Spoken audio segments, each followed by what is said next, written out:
Padrão bíblico de como é que se deve viver o casamento. A submissão em nenhum momento é como é que eu diria? É ser inferior ao homem, mas a submissão é, em primeiro lugar, uma forma de obediência, primeiro a Deus. Mulheres, por que é que têm que ser submissas? Porque Deus ordenou que têm que ser submissas. E isso não faz de vós inferiores. Não faz em nenhum momento de vós inferiores. Têm o privilégio de serem cuidadas, de serem amadas pelos vossos maridos. E é um grande privilégio de como Cristo, ou melhor, ser amadas como Cristo amou a sua igreja. Ouvimos aqui testemunhos de como Deus tem cuidado de cada detalhe de nossa vida.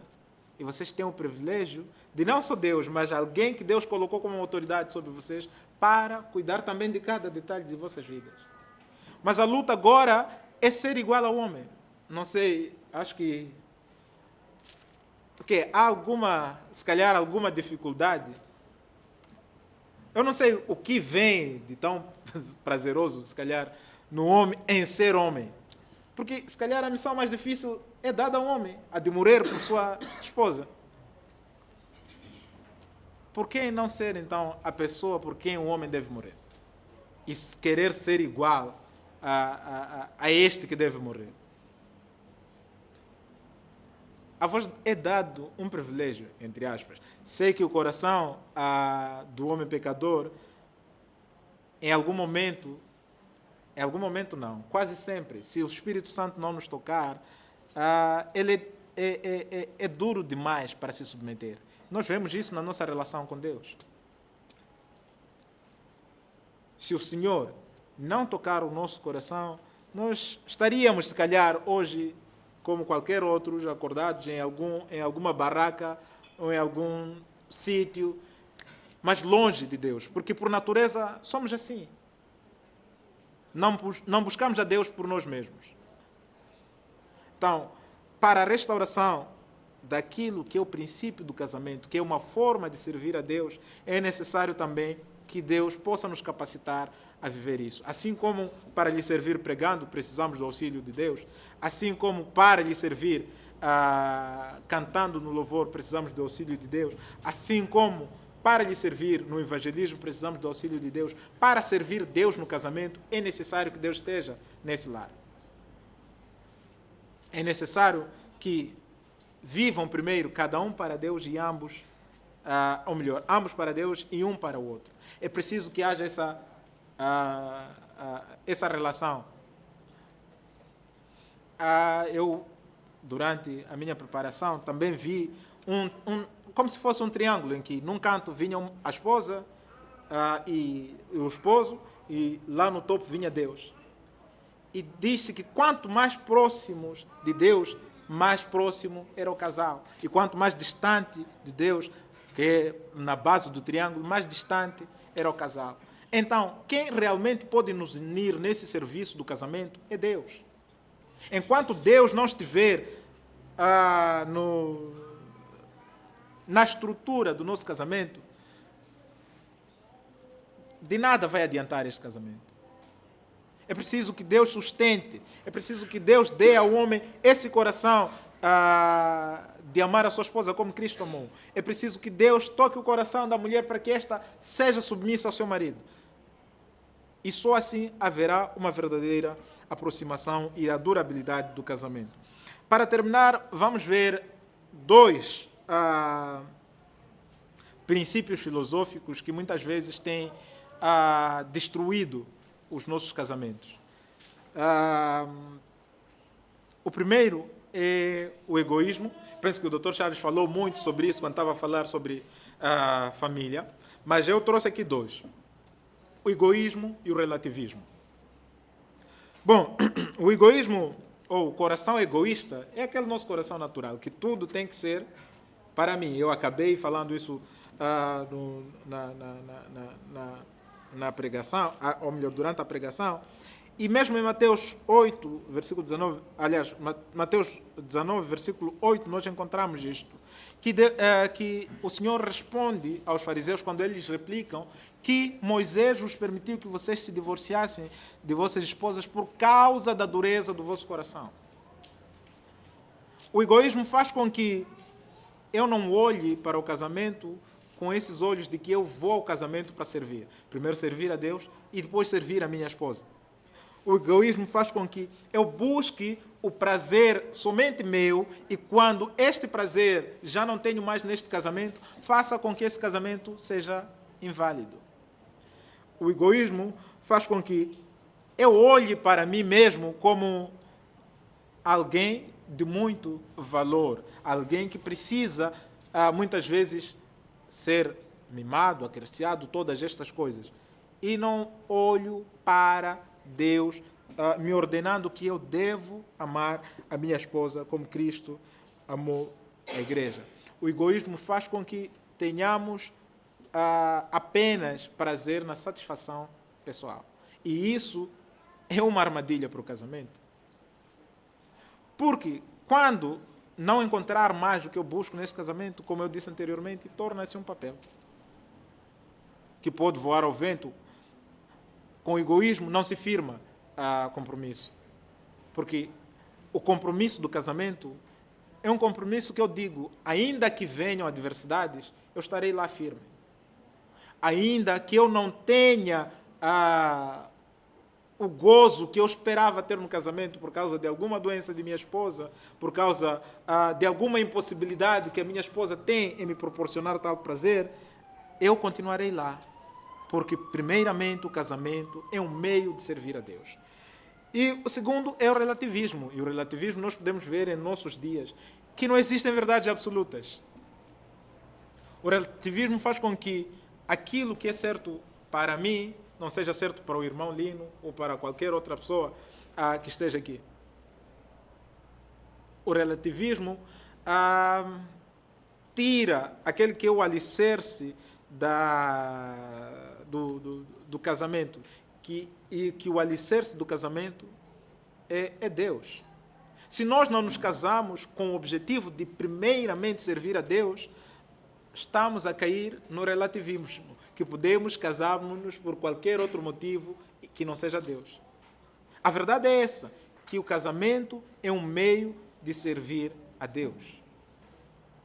Mas o relativismo fez com que práticas que não eram aceites anteriormente, hoje fossem aceites.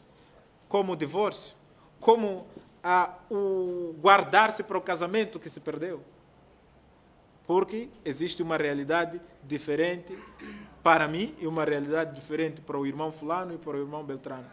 E durante também a minha preparação, lembro-me, penso que foi o pastor Hernando Dias que comentou isto, diz que ele estava em um seminário de jovens e estava a falar sobre o guardar-se para o casamento.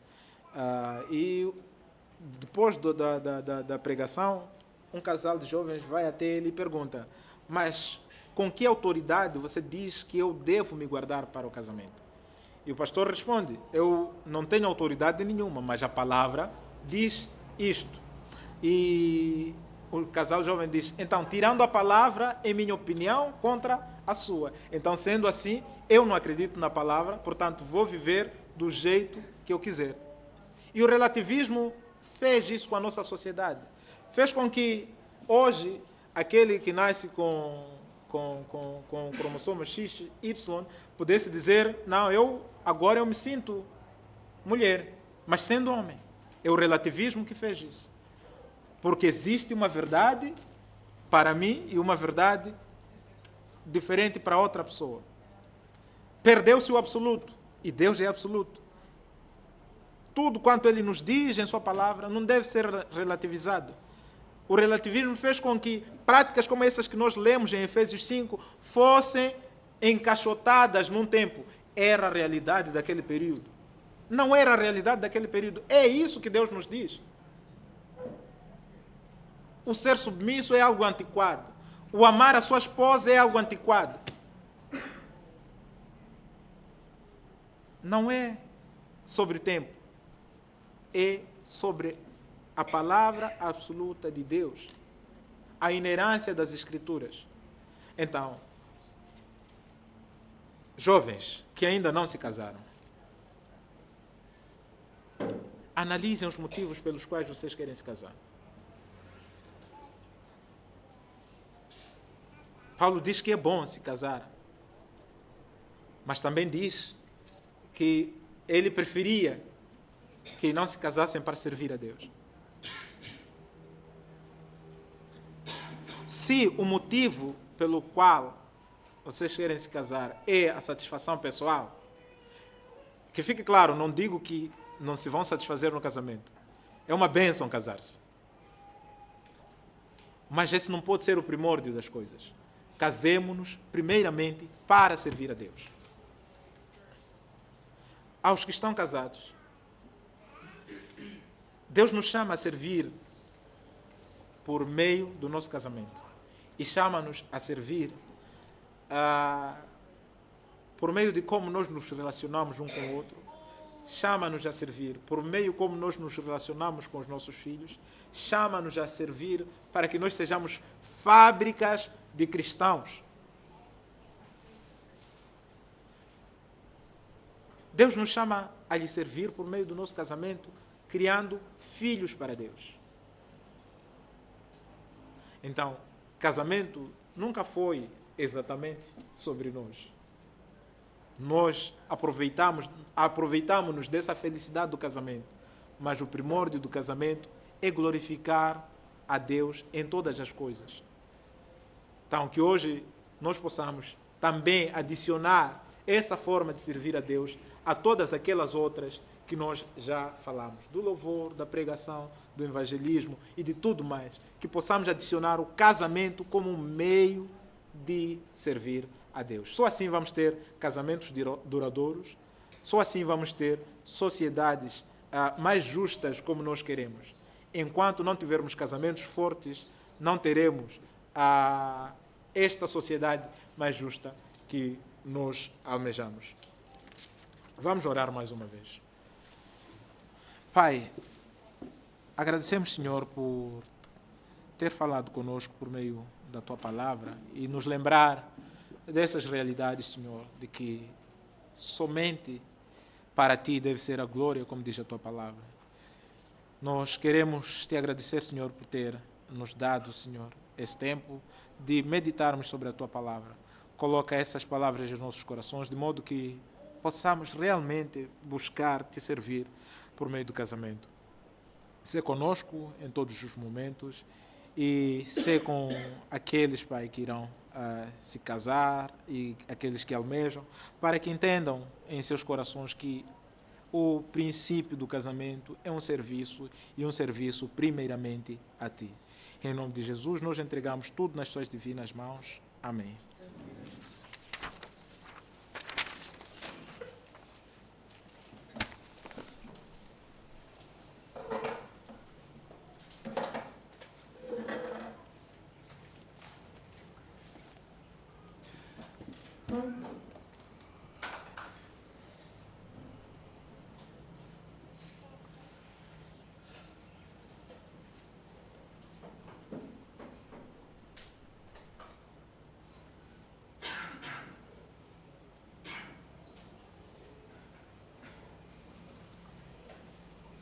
Então, muito obrigado, irmão, pelo bom resumo do assunto muito precioso, muito importante para cada pessoa aqui neste quarto, que é a benção de matrimônio.